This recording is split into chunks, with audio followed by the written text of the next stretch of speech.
Welcome back. C programming language tutorial number 16 में हम बात करने वाले हैं असाइनमेंट ऑपरेटर्स के हवाले से, और हम ये देखेंगे कि सी प्रोग्रामिंग इंप्लीमेंट करते हुए असाइनमेंट ऑपरेटर्स किस तरह से हमें हेल्प आउट करते हैं मुख्तलिफ ऑपरेशंस परफॉर्म करने के लिए। और ख़ास तौर पे इसमें हम सिंपल असाइनमेंट के साथ जो हमारे पास दूसरे कम्बिनेशन हैं हम उनके बारे में भी बात करेंगे। यहाँ एक चीज़ का ख्याल रखना बहुत ज़्यादा ज़रूरी है कि इन जनरल जब हम बात करते हैं असाइनमेंट ऑपरेटर की, तो उससे मुराद ये जो फर्स्ट सेगमेंट में मैंने यहाँ पे लिखा हुआ है is equal to which is a simple assignment, तो हम इसकी बात कर रहे होते हैं, जिसमें हम सिंपली क्या करते हैं कि एक वैल्यू किसी दूसरे वेरिएबल को असाइन कर देते हैं।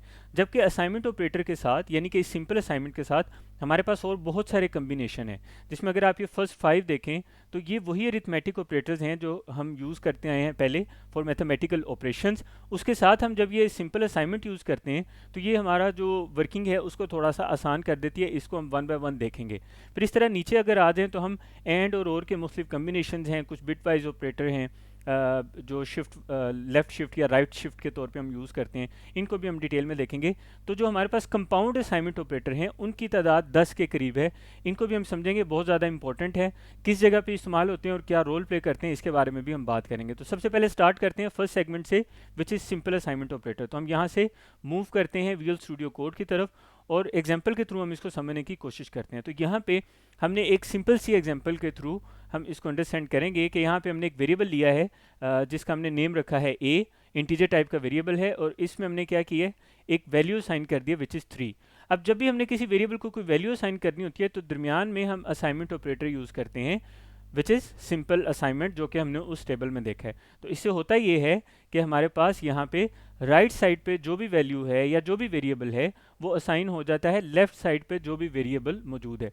अच्छा, एक और चीज़ का आपने ख्याल रखना है, वो ये है कि यहाँ पे राइट साइड पे कोई वैल्यू भी हो सकती है, इस जगह पे कोई वेरिएबल भी हो सकता है, और यहाँ पे कोई एक्सप्रेशन भी हो सकता है। लाइक यहाँ पे हो सकता है 3+2। अब ये एक प्रॉपर एक्सप्रेशन है, ये भी आ सकता है, सिंपल एक वैल्यू भी आ सकती है, और ये भी हो सकता है कि कोई और वेरिएबल हो, लाइक VAR या एन, किसी भी नाम का कोई वेरिएबल हो और वो वैल्यू की उस वेरिएबल की वैल्यू यहाँ पे स्टोर हो रही हो। तो सिंपल ये क्या करता है कि राइट साइड पे जो भी मौजूद है इसको असाइन कर देता है, लेफ्ट साइड पे जो भी वेरिएबल मौजूद है उसमें उस वैल्यू को स्टोर कर देता है। तो ये तो है हमारा सिंपल असाइनमेंट। अब इसको एक प्रिंट एफ स्टेटमेंट के थ्रू हम इसको प्रिंट करवाने की कोशिश करेंगे। %d हम यूज़ करते हैं जब हमने आउटपुट में इंटीजर टाइप का कोई डाटा शो करवाना होता है। %i भी हम इसके लिए यूज़ कर सकते हैं। \n हमने यूज़ किया ताकि नेक्स्ट लाइन पे आगे हमें आउटपुट शो करवाए नेक्स्ट जो है, और यहाँ पे हमने वो वेरिएबल यूज़ किया जिसकी हम वैल्यू प्रिंट करवाना चाह रहे हैं। तो हम इसको सेव करते हैं। सेव करने के बाद हम इसे यहाँ जब एग्जीक्यूट करेंगे तो हमें यहाँ पे आउटपुट में 3 डिस्प्ले करवा रहा है, जो कि हमने यहाँ पे ए में सिंपल असाइनमेंट के थ्रू स्टोर करवाया है। तो ये तो एक सिंपल सा कॉन्सेप्ट है सिंपल असाइनमेंट का। अब हम आते हैं वापस। अब ये जो हमारे पास फर्स्ट 5 जो कंपाउंड असाइनमेंट हैं, जिसमें पहला कंपाउंड असाइनमेंट है एडिशन विद असाइनमेंट, उसके बाद इसी तरह से सब्ट्रैक्शन प्लस असाइनमेंट, फिर इसी तरह से हमारे पास मल्टीप्लिकेशन प्लस असाइनमेंट है, फिर डिवीजन प्लस असाइनमेंट है, और फिर मॉडुलस ऑपरेटर, अगर आपको याद हो हमने अरिथमेटिक ऑपरेटर्स में बात की थी, उसके साथ असाइनमेंट ऑपरेटर यूज़ हो रहा है। तो सबसे पहले हम इन 5 कंपाउंड असाइनमेंट को अंडरस्टैंड करने की कोशिश करेंगे। इसका सिंपल सा फॉर्मेट ये है कि अगेन लेफ्ट साइड पे कोई वेरिएबल होगा और इसी तरह से दरमियान में ये कंपाउंड असाइनमेंट ऑपरेटर यूज़ होंगे, और आपकी राइट साइड पे भी कोई वेरिएबल या कोई नंबर, कोई वैल्यू हो सकती है। ये इस पैटर्न पे ही हम इसको लेके चलेंगे, यानी कि इन तमाम कंपाउंड असाइनमेंट स्टेटमेंट्स जो हैं या कंपाउंड असाइनमेंट ऑपरेटर जो हैं, इनमें से कोई भी कंपाउंड असाइनमेंट ऑपरेटर यूनरी नहीं है। यूनरी से मुराद क्या है, जैसे हमने प्रीवियस सेगमेंट में बात की थी, जैसे लॉजिकल नॉट था, या इसी तरह से हम बाकी ऑपरेटर्स की बात करते हैं जैसे इंक्रीमेंट डिक्रीमेंट ऑपरेटर था, तो वो एक ही वेरिएबल एक ही ऑपरेंड पे उस पर वर्किंग परफॉर्म हो जाती थी। जबकि यहाँ ये केस नहीं है। आपके पास दो चीज़ें होनी चाहिए, एक वो जिसमें वैल्यू स्टोर करवानी है, वैल्यू असाइन करनी है, एंड द सेकेंड वो वैल्यू या वो वेरिएबल जिसको आपने उसमें ऑपरेशन परफॉर्म करवा के उसमें ऐड करवाना है या स्टोर करवाना है जिस भी ऑपरेशन के साथ, वो बेशक सिंपल असाइनमेंट है या कंपाउंड असाइनमेंट है। So without wasting our time हम वापस मूव करते हैं विजुअल स्टूडियो कोड की तरफ, और विजुअल स्टूडियो कोड में हम इनको वन बाय वन समझने की कोशिश करते हैं। तो इस सेगमेंट से यहाँ से ऑनवर्ड हम स्टार्ट करने जा रहे हैं कंपाउंड असाइनमेंट। तो मैं इसको यहाँ पे अलग से मेंशन कर देता हूँ एक कमेंट के ज़रिए। यहाँ पे लिख देता हूँ कंपाउंड असाइनमेंट, और इन कंपाउंड असाइनमेंट में सबसे पहले हम देखेंगे जो हमारे असाइनमेंट के साथ यूज़ कर रहे हैं हम वो ऑपरेटर्स जो कि अरिथमेटिक ऑपरेटर्स में यूज़ हो रहे थे। तो अभी ऊपर आपके सामने ए की वैल्यू थी 3, ठीक है। तो मैं यहाँ पे ये करता हूँ कि ए की वैल्यू में प्लस इज इक्वल टू, मैं यहाँ पे कर देता हूँ 2, उसके बाद मैं यहाँ पे यूज़ कर रहा हूँ सेमीकोलन। यहाँ पे एक चीज़ का आपने ख़ास तौर पे ख्याल करना है, वो ये है कि ये जो प्लस ए है जो कि हमारी कंपाउंड असाइनमेंट है, ये वही रोल प्ले करेगा। मैं यहाँ पे आगे कमेंट में मेंशन कर देता हूँ। अगर हम लिखें A is equal to A plus 2, तो उस सूरत में क्या होगा कि ए की जो पुरानी वैल्यू है विच इज़ 3, तो 3 में 2 ऐड करके ए में स्टोर कर देगा। अब पुरानी वैल्यू 3 है तो 3 प्लस 2 क्या हो जाएगा 5, तो ए में क्या स्टोर हो जाएगा 5। ये सेम वही रोल प्ले करेगा ये ऑपरेटर हमारे पास, राइट। इस चीज़ को आपने समझ लेना है। मैं यहाँ पे इसको दोबारा से मेंशन कर देता हूँ कि ये वही रोल प्ले कर रहा है कि अगर हम इसकी जगह पे ये स्टेटमेंट लिखें, तो उसका ये शॉर्टकट है हमारे पास कि हम वो वेरिएबल लिखते हैं, उस वेरिएबल के साथ हम ये assignment operator use, compound assignment use करते हैं। और अब ये करेगा क्या कि ए की पुरानी वैल्यू में 2 ऐड कर देगा। तो अभी हमें सिंपली क्या करना है कि एक प्रिंट स्टेटमेंट लेनी है और इसी ए की वैल्यू को दोबारा से हम प्रिंट करवा लेते हैं। तो क्योंकि हमने ए की वैल्यू को प्रिंट करवाना है, ये भी प्रिंट एफ स्टेटमेंट ए की वैल्यू को प्रिंट करवा रही थी, इसको हम सेव करते हैं और इसको हम एग्जीक्यूट करके देखते हैं। सो लेट्स सी, इसको हमने एग्जीक्यूट किया तो यहाँ पे देखें आउटपुट में क्या आ गया 5, ठीक है। यहाँ पे हम इसको मेंशन भी कर सकते हैं after using plus is equal to. इसको सेव करता हूँ, मैं दोबारा से इसको एग्जीक्यूट करता हूँ, तो ये आपको बता रहा है कि यहाँ पे फर्स्ट टाइम इसकी जो वैल्यू थी वो 3 थी, और दोबारा जब आपने इसमें ये कंपाउंड असाइनमेंट यूज़ किया है तो उस टाइम इसकी वैल्यू जो है after using plus is equal to operator, ये क्या हो गया 5। तो ये एक छोटी सी अंडरस्टैंडिंग के हवाले से ये चीज़ आपने ज़हनीशीन कर लेनी है। मैंने आगे ये एग्जांपल के तौर पे ये भी बता दिया कि ये सेम यही काम कर रही। अब हम आगे चलते हैं। इसी तरह से बाकी जो अरिथमेटिक ऑपरेटर्स असाइनमेंट्स ऑपरेटर के साथ, सिंपल असाइनमेंट के साथ यूज़ हो रहे हैं, वो भी तकरीबन इसी तरह से काम करते हैं। उनको भी हम वन बाय वन समझने की कोशिश करते हैं। तो सबसे पहले प्लस के बाद दूसरा यहाँ पर अगर मैं क्या कर दूँ, माइनस कर दूँ, तो ये क्या करेगा ए की जो पुरानी वैल्यू है उसमें से माइनस कर देगा। अच्छा, यहाँ पे आपने एक चीज़ का और ख्याल करना है कि जब यहाँ पे हमने ए में 2 ऐड किया था तो ए की नई वैल्यू क्या हो गई थी 5। अब जो ए की यहाँ पे वैल्यू आ रही है वो 5 आ रही है, तो ये 5 में से ये 2 माइनस करेगा। तो 5 में से जब 2 माइनस करेगा क्या आना चाहिए 3 आना चाहिए। सो लेट्स सी, हम इसको सेव करते हैं। सेव करने के बाद हम इसको दोबारा से एग्जीक्यूट करते हैं। तो ये देखें आउटपुट में हमें क्या डिस्प्ले करवा रहा है। ये फर्स्ट टाइम हमने 3 स्टोर करवाया था, उसके बाद जब हमने ये ऑपरेटर यूज़ किया तो ये 5 आ रहा है। फिर जब हमने यहाँ पे माइनस, देखें प्रिंट एफ में हम जो भी लिखेंगे वो एज इट इज़ नज़र आएगा। तो क्योंकि मैंने इसको ठीक किया नहीं, अपडेट नहीं किया, तो इस वजह से ये प्रॉब्लम आ रही है।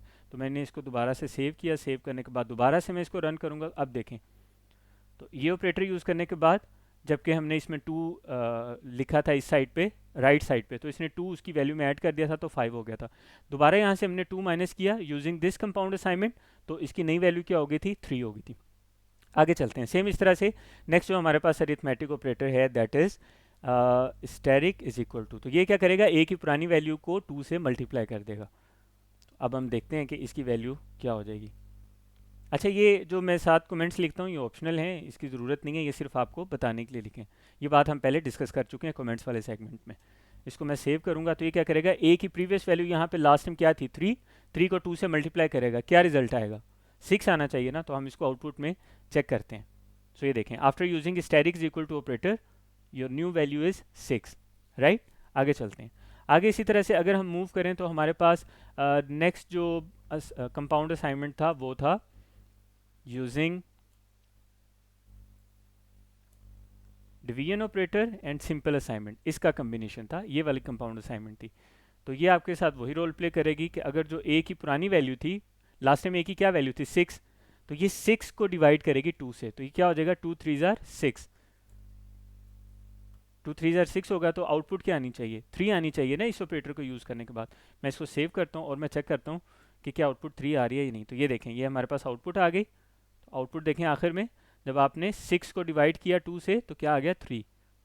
तो बेसिकली क्या कर रही है, एक तरह से हमारा टाइम सेव कर रहा है। वो जो इतनी लेंथ थी हमने स्टेटमेंट ये सारी लिखनी थी, तो सिंपली हमने क्या किया, ये सारा स्किप किया दरमियान से, ये इतना सारा, और इसकी जगह पे हमने ये कंपाउंड असाइनमेंट लिख दी। आखिरी अरिथमेटिक ऑपरेटर जो सिंपल असाइनमेंट के साथ यूज़ हो रहा था दैट इज़ मॉडुलस। मॉडुलस के बारे में अब आपको अच्छी तरह से पता है कि मॉडुलस के केस में क्या होता है। मॉडुलस के केस में जब भी हम डिवाइड करते हैं उसको, तो उसमें वो हमें रिटर्न करता है उसकी लास्ट वैल्यू। अच्छा, यहाँ पे जो हमारे पास लास्ट वैल्यू थी उसकी अगर हम बात करें तो उसके मुताबिक अब ये इसको हमें डिवाइड करके देगा। तो मैं यहाँ पे इसको सेव करता हूँ और सेव करने के बाद अच्छा यहाँ पे मैं परसेंटेज साइन नहीं यूज़ कर रहा, या मैं अगर करूँगा तो क्योंकि ये परसेंटेज फॉर्मेट के लिए यूज़ होता है तो ये मसला करेगा। तो मैं यहाँ पे इसको अगर सिंगल कोट में लिखूँ तो भी ये इशू करेगा। अगर मैं इसको इस तरह से लिखूँ,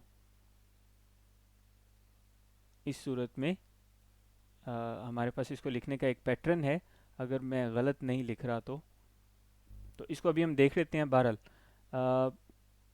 फ़िलहाल मैं इसको यहाँ पे using this operator is equal to ही रहने दे रहा हूँ और इसको हम एक दफ़ा एग्जीक्यूट करके देखते हैं, फिर इसका पैटर्न भी देखते हैं। इसको मैं रन करूँगा तो ये आ गया आफ्टर यूजिंग दिस ऑपरेटर। अब ये 1 कैसे आया? अब ये देखें यहाँ पे लास्ट टाइम जो a की वैल्यू थी वो क्या थी?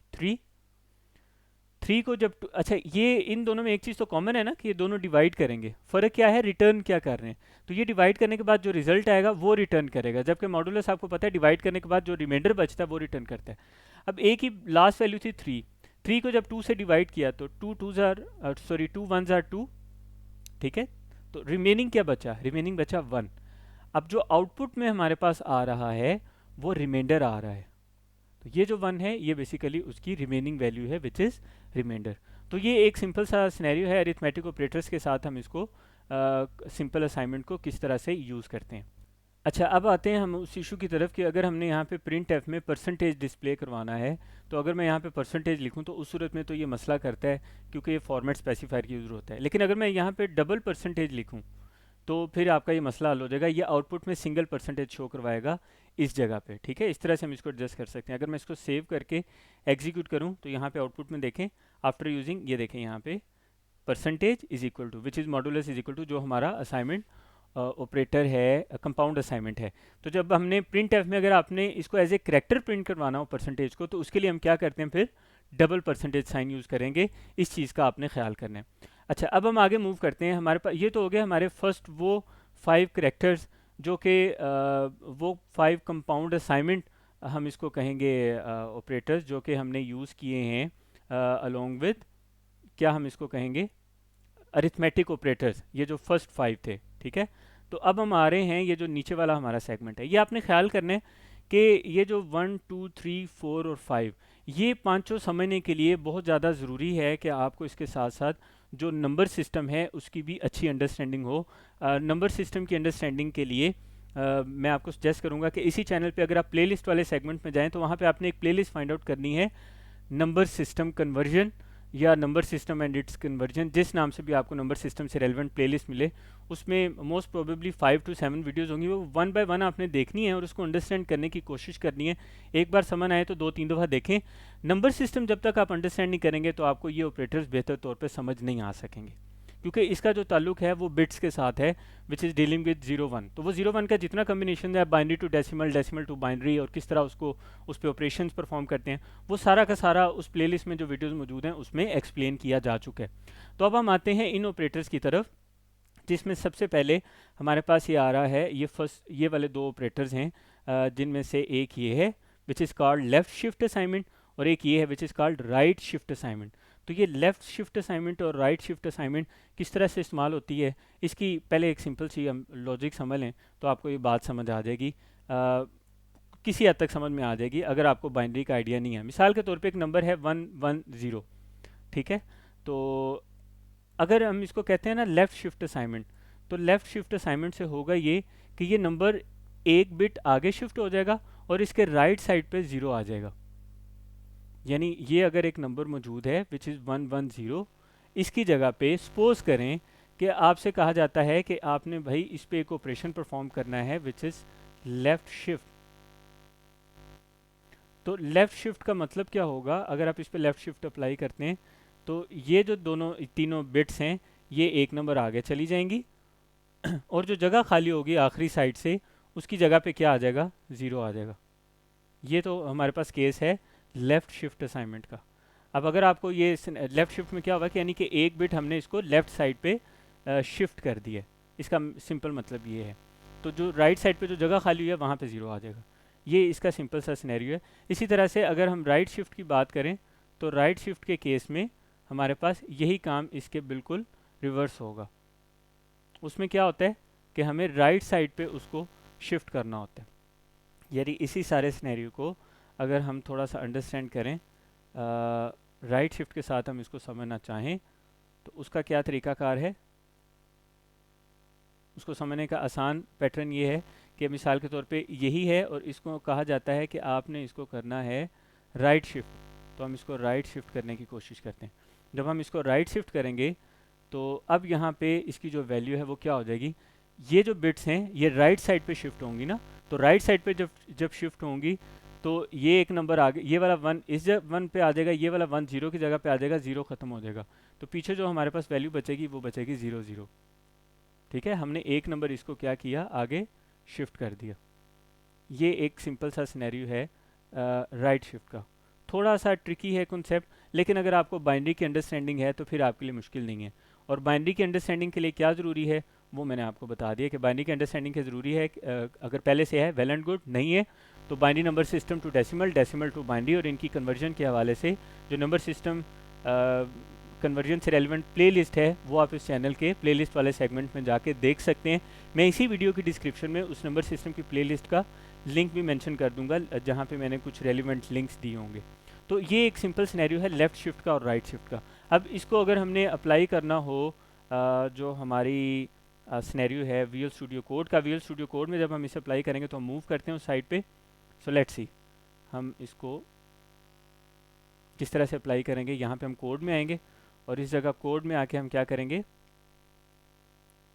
हमने यहाँ पे सेम इसी तरह से ऑपरेशन परफॉर्म करना है और उस ऑपरेशन को परफॉर्म करते हुए मैं यहाँ पे लिखने जा रहा हूँ, ये कमेंट मैं यहाँ से रिमूव करता हूँ और सबसे पहले मैं क्या यूज़ करता हूँ, लेफ़्ट शिफ्ट। तो लेफ़्ट शिफ्ट के लिए अभी हमने क्या बात की है कि हम क्या यूज़ करेंगे, वापस जा रहा हूँ मैं यहाँ से, लेफ़्ट शिफ्ट में हमने यूज़ किया था इसका कंपाउंड्स असाइनमेंट जो कि यहाँ पे आपको नज़र आ रही है इस जगह पे, यहाँ पे। तो लेफ़्ट साइड पे डबल लेस देन का साइन है, ये हमें उसके लिए यूज़ करना पड़ेगा।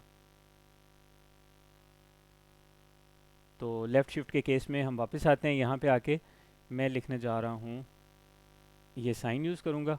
उसके बाद मैं यहाँ पे इसको कहता हूँ कि अगर मैंने ये कम्बिनेशन यूज़ किया है लेफ़्ट शिफ्ट ऑपरेटर तो उस सूरत में क्या होगा, इसको मैं सेव करता हूँ। सेव करने के बाद मैं इसको यहाँ से रन करूँगा। अच्छा अब ये देखें लेफ़्ट शिफ्ट ऑपरेटर से उसने क्या किया, इसको 4 कर दिया। अब आपको पता है ये 4 कैसे हुआ, ये 4 इस तरह से हुआ है कि ये जो 2 था इसकी बाइनरी में बेसिकली जो वैल्यू है वो बनती है 1 0। ठीक है, ये बाइनरी में वैल्यू है, this is not equal to 10। अच्छा जब इसको लेफ़्ट शिफ्ट किया गया ना, लेफ़्ट शिफ्ट, तो ये 1 0 एक बिट आगे शिफ्ट हो गए, यानी कि ये जो 1 है ये वाला 1 ये आगे चला गया है लेफ़्ट साइड पे, ये वाला 0 जो है ये इधर आ गया और इस जगह पे आखिर में एक 0 आ गया। अब ये जो 1 0 0 है ये बाइनरी में आपकी बनती है वैल्यू 4। 1 0 0 किसके इक्वल है, 4 के इक्वल है। तो ये जो 4 है उसने ये डिस्प्ले करवा दी हमें आउटपुट में।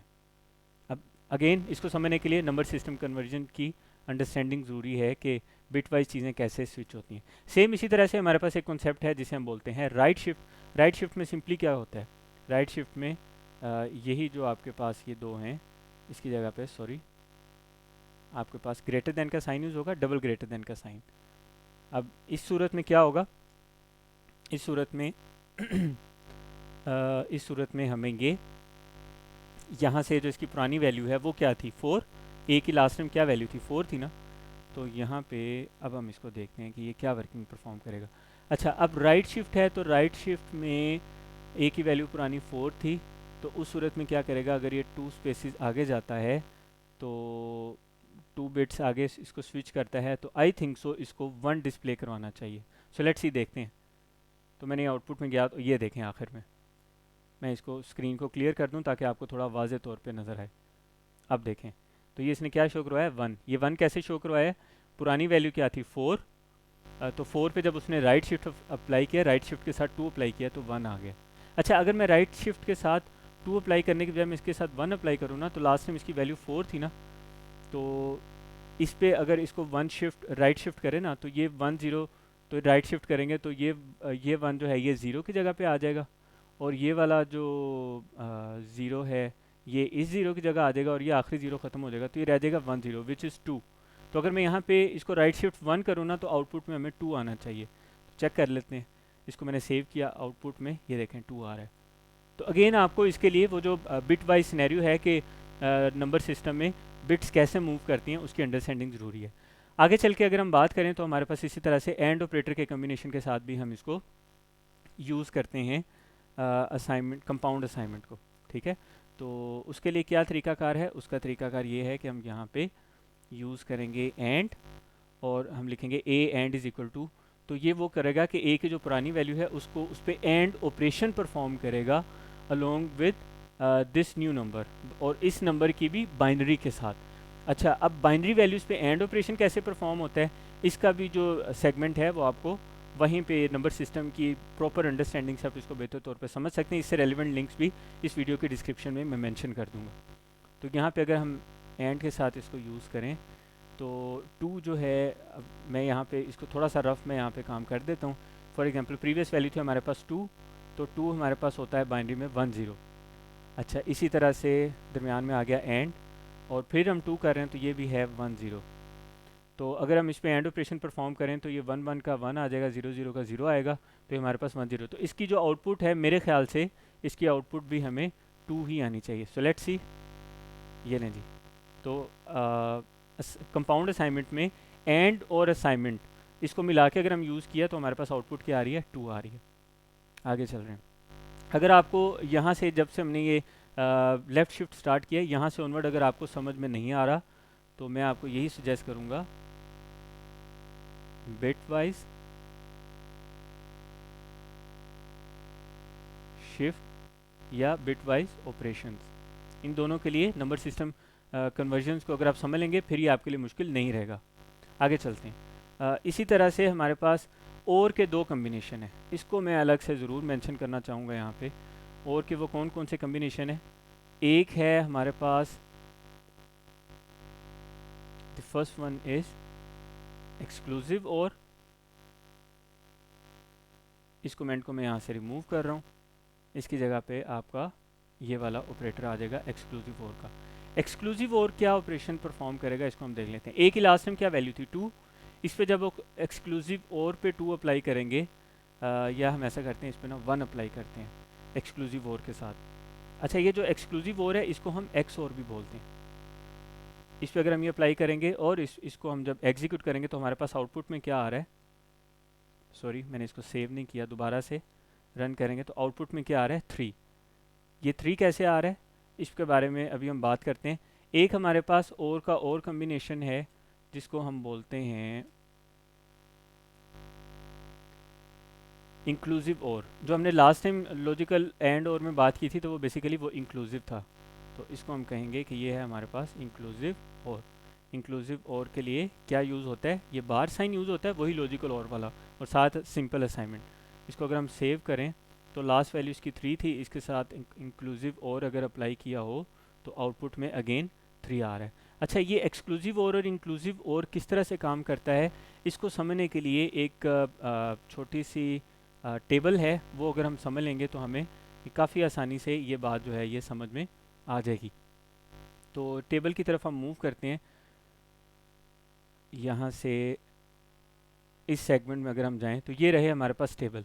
तो ये एंड का टेबल है। एंड टेबल में क्या होता है कि अगर जब तक दोनों वैल्यूज़ यानी वैल्यू 1 और वैल्यू 2 जब तक ये 1 1 ना हो उस वक्त तक इसकी आउटपुट 1 नहीं आती।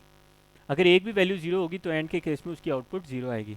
जैसे ही अभी मैं जब विजुअल स्टूडियो कोड में आपसे बात कर रहा था कि ऊपर ये जो ए की प्रीवियस वैल्यू है वो 1 0 है और ये जो 2 है इसकी वैल्यू भी 1 0 है बाइनरी में, तो 1 0 1 0 बेसिकली ये होगा ये कि ये वाला 1 इस फर्स्ट वन के साथ एंड ऑपरेशन परफॉर्म होगा तो रिजल्ट आ जाएगा 1, और 0 0 के साथ ही हमारे पास 0 आ जाएगा। वापस जाते हैं उस टेबल की तरफ। इसी तरह से अगर हम बात करें इंक्लूसिव और की, तो इंक्लूसिव और में ये होता है हमारे पास कि अगर एक भी वैल्यू 1 है तो आपके पास आउटपुट में 1 आएगा। जैसे हमने लॉजिकल और में आपको याद होगा बात की थी कि अगर एक भी जो रिज़ल्ट है वो ट्रू आता है तो ओवरऑल ट्रू रिटर्न करता है, अनटिल एंड अनलेस कि दोनों ऑपरेंड्स फॉल्स ना हो जाएं। तो जब तक दोनों ऑपरेंड ज़ीरो नहीं होंगे तब तक इंक्लूसिव और ज़ीरो रिटर्न नहीं करेगा बल्कि 1 रिटर्न करेगा। अच्छा, एक्सक्लूसिव और में एक और सिनेरियो। एक्सक्लूसिव और में सीन ये है कि अगर दोनों ऑपरेंड्स उनकी वैल्यू है ज़ीरो, दोनों वैल्यू ज़ीरो हैं, तो उसका जो रिज़ल्ट है वो भी क्या आ जाएगा, ज़ीरो। लेकिन अगर दोनों ऑपरेंड में से एक भी वैल्यू 1 है तो रिज़ल्ट 1 आएगा, एक भी वैल्यू 1 है तो रिज़ल्ट 1 आएगा। अब एक इंक्लूसिव और एक्सक्लूसिव और में सिर्फ ये आखिरी रो में फ़र्क है। इंक्लूसिव और में ये होता है कि अगर दोनों वैल्यू 1 हैं दोनों ऑपरेंड्स की तो रिज़ल्ट क्या आ रहा है, 1 आ रहा है। लेकिन एक्सक्लूसिव और में ये होता है कि जिस तरह दोनों वैल्यू 0 होने से रिज़ल्ट 0 आ रहा है, इस तरह अगर दोनों ऑपरेंड की वैल्यू 1 है तो भी रिज़ल्ट क्या आएगा, 0 आएगा। तो ये एक कंपैरिजन है एंड ऑपरेशंस का, इंक्लूसिव और का और एक्सक्लूसिव और का। 0-1 के ऑपरेशंस किस तरह से परफॉर्म होते हैं, बाइनरी और डेसिमल का जो सारा सिनेरियो है, मैं अगेन आपको सजेस्ट करूंगा कि नंबर सिस्टम कन्वर्जन से रेलिवेंट वो जो प्लेलिस्ट है उसको 1 बाय 1 आप उसको डिटेल में ज़रूर देखें, उसको अंडरस्टैंड करने की कोशिश करें। नहीं समझ आती तो उसको बार बार देखें, वहाँ पे कमेंट्स में पूछें अगर कोई क्यूरी है। वो समझने के बाद जब आप इस सेगमेंट को, इस ट्यूटोरियल को दोबारा सुनेंगे तो आपको बड़ी आसानी के साथ ये ऑपरेशंस समझ में आ जाएंगे। आज का ये सेगमेंट, आज का ये ट्यूटोरियल थोड़ा सा लेंथी हो गया, लेकिन ये ऑपरेटर्स, ये कंपाउंड असाइनमेंट ऑपरेटर्स बहुत ज़्यादा ज़रूरी थे, इसलिए हमने इस पर थोड़ा सा ज़्यादा टाइम स्पेंड किया है। नेक्स्ट सेगमेंट में एक मुख्तसर सा टॉपिक है ऑपरेटर प्रेसिडेंस के हवाले से, उसके बारे में हम थोड़ी सी बात करेंगे और फिर हम मूव कर जाएंगे कि सी प्रोग्रामिंग लैंग्वेज में आउटपुट कैसे डिस्प्ले करवाते हैं, आउटपुट के लिए क्या क्या चीज़ें हैं हमारे पास, और हम उसके किस तरह से मुख्तलिफ कम्बिनेशन के थ्रू आउटपुट को मैनिपुलेट कर सकते हैं। तो मिलते हैं अगली वीडियो में।